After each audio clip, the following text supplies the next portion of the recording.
The number of subscription services we've seen has never been higher. We can either pay for ad-free, non-sponsored content like on YouTube or subscribe to digital game catalogs like Xbox Game Pass. Subscription plans are also used for office programs like Microsoft's Office package and for creative tools like Adobe's. They're everywhere. However, the unchecked rise of subscription services for the most regular everyday objects gave rise to an entire industry that began to siphon off funds from sources never before thought possible. Yep, automakers are starting to charge for vehicle options in the form of subscription services, even though the equipment is already installed in the car. Charging to unlock a function that the car already has may seem strange, but this is the automotive industry's latest brilliant idea. Most people don't like the idea, but brands seem determined to stick with it. But how does it work? What are the implications for car owners?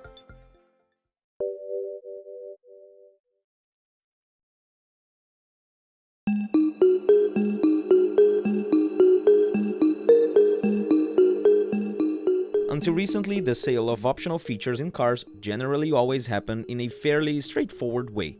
The buyer simply paid an extra amount on the vehicle's price if they wanted their new car to have accessories like leather seats, electric windows, locks, and other features. That was it.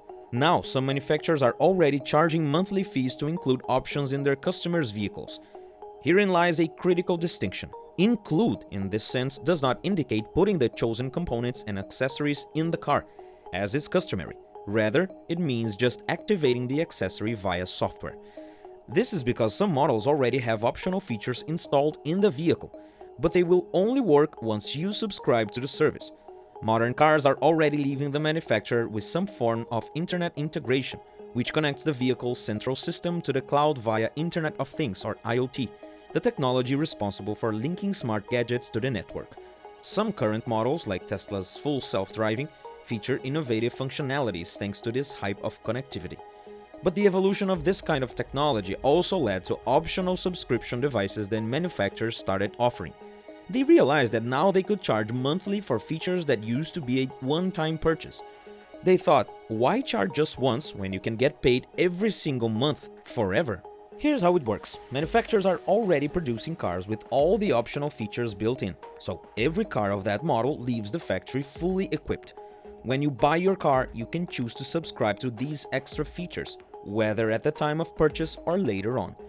Once you subscribe, your car gets an over-the-air update through its internet connection, and just like that, the extra functionality is unlocked. Kind of like in a video game.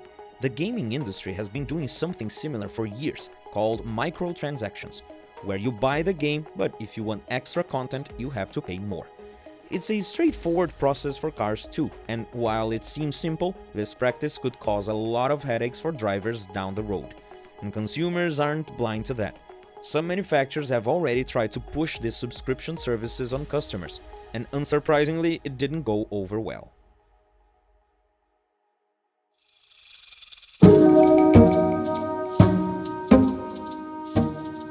When John Deere, the well-known maker of farming tractors, decided to stop North American farmers from fixing their machines, which, by the way, easily cost over six figures, the reaction was anything but friendly.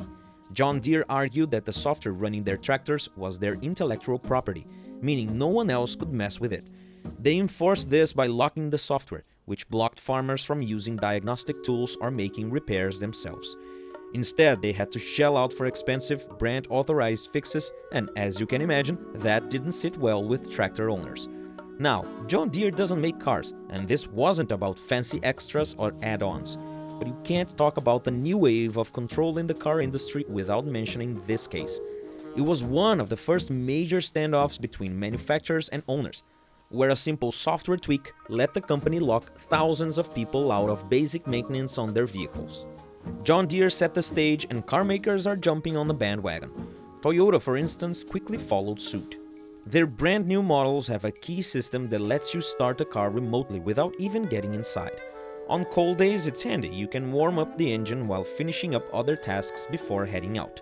Sure, this isn't something that's going to change anyone's life, but it's still a cool feature that makes things more convenient for drivers. And that's exactly where Toyota slipped up. In December 2021, they announced that using this feature would start costing $8 a month through a subscription. That was all it took to make most drivers pretty angry about Toyota's decision. People everywhere, not just Toyota owners, voiced their frustration and the company faced massive backlash. Less than 2 weeks later, Toyota said they would review the decision and soon after claimed the subscription announcement had been a mistake. But that excuse didn't sit well with everyone. A lot of folks believe Toyota was testing the waters, trying to see if people would accept it before fully committing to the idea. Toyota wasn't alone though. BMW found itself in a similar situation. In 2020, they rolled out an update to their onboard system and announced that you could subscribe to features like automatic high beams or adaptive cruise control. Ever since then, BMW has faced a lot of criticism, with many calling the move greedy and unfair. But that hasn't stopped the company from pushing forward with its system of add-on services, known as Connected Drive. Things got even worse for BMW in 2022 after an incident in South Korea. Some drivers there got temporary access to heated seats through a subscription. Once the news spread, BMW owners around the world had had enough. The heated seat feature was already built into the cars, and most people had paid for it when they bought the vehicle. In the US alone, 90% of BMWs are sold with heated seats. So it made zero sense to pay for a subscription for something people had already paid for upfront. It felt like a blatant cash grab. After the backlash, BMW quickly clarified that the Korean situation was a mistake, and anyone who'd pay for the feature when they bought the car would still have it for the life of the vehicle. Despite this, BMW rolled out the heated seat subscription in the UK, Germany, South Africa, and New Zealand, charging about $18 a month. Still, the whole concept isn't sitting well with most people, especially since the cars already have the equipment. The only thing stopping it from working is a software lock, which you would have to pay to unlock. Mercedes decided to jump on the bandwagon too. They now offer a subscription to boost the performance of their EQ line of electric cars. For $600 a year, you can add 45 kilowatts of power to the EQE 350 or 65 kilowatts to the EQS 450. But again, public opinion isn't on their side. I am a big Mercedes fan, and even I am not in agreement with this move. Paying a subscription to unlock something the car is already capable of just doesn't make sense. A survey from Autolist.com found that 44% of people would rather pay for optional features when they buy the car, and only 18% said they like the subscription model. Cox Automotive also reported that 90% of people think features like heated seats, cooling systems, or remote start should be included in the price of the car from the start. So, if almost nobody's happy with these subscription services, why do manufacturers keep pushing them?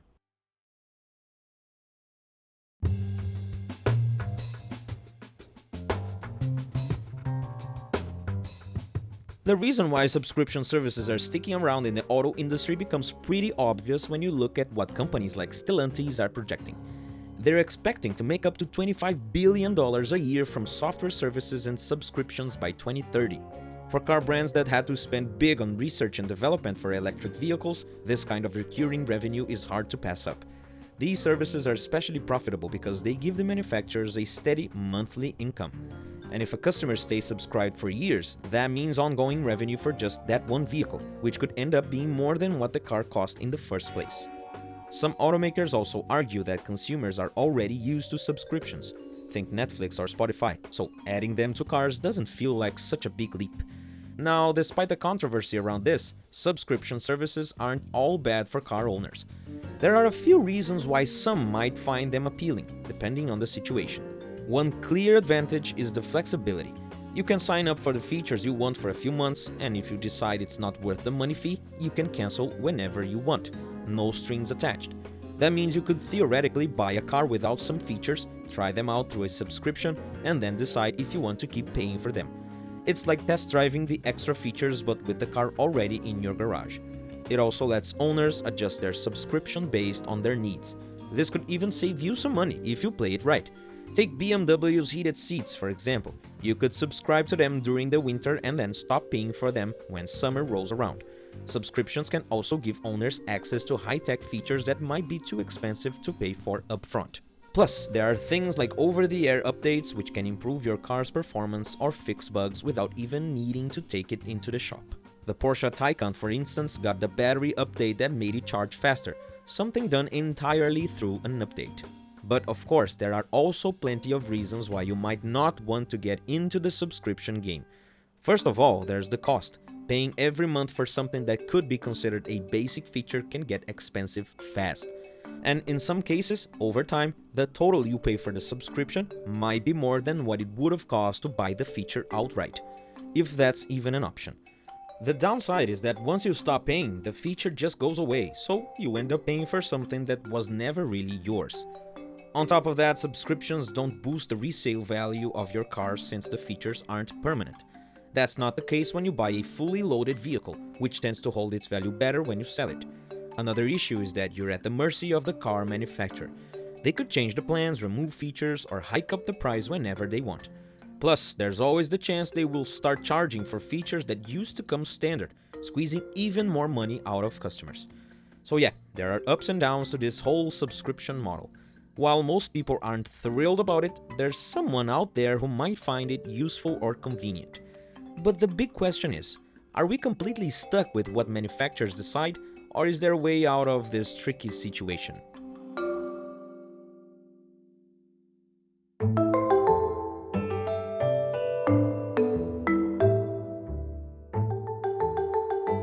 If you were born in the 90s or earlier, you probably remember what it meant to unlock or jailbreak a video game console. For those who missed that era or aren't big on gaming, jailbreaking was a popular thing during the days of the original PlayStation and Xboxes. Back then, most consoles were designed to block non-original games, meaning pirated or copied versions wouldn't work. Since original games were pricey and often out of reach for many, people found ways to get around it. Jailbreaking a console meant tweaking the software so it could run these non-original games, making it a lot more affordable for players, especially in places where games were expensive. Fast forward to today, and a similar thing is happening with cars. Frustrated by the fact that many vehicles already come with built-in accessories or features that are locked by software, drivers are now figuring out ways to jailbreak their cars. With modern vehicles being so connected and reliant on computer systems, they've become vulnerable to cyber attacks. Hackers have found ways to unlock certain features without having to pay the manufacturer. Take BMW for instance. They tried charging an outrageous $80 a year just to unlock Apple CarPlay, even though way cheaper cars offered it for free. It wasn't long before hackers figured out how to adapt an older BMW system to newer cars, permanently unlocking the feature for $100 to $150. Some can even unlock heated seats for about $50.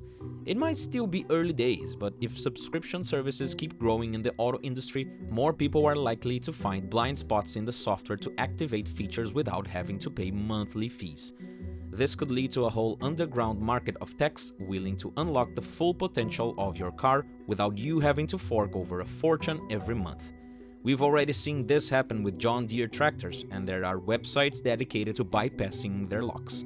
It seems only a matter of time before this trend takes off in the car world too. But tell me, what do you think about the manufacturer's strategy? Let me know in the comments below. Now, to understand what happened to BlackBerry and how they went from the president's phone to a complete market collapse, click on this video that's on screen right now. I'm sure you'll enjoy it. That's it for this video. Bye bye.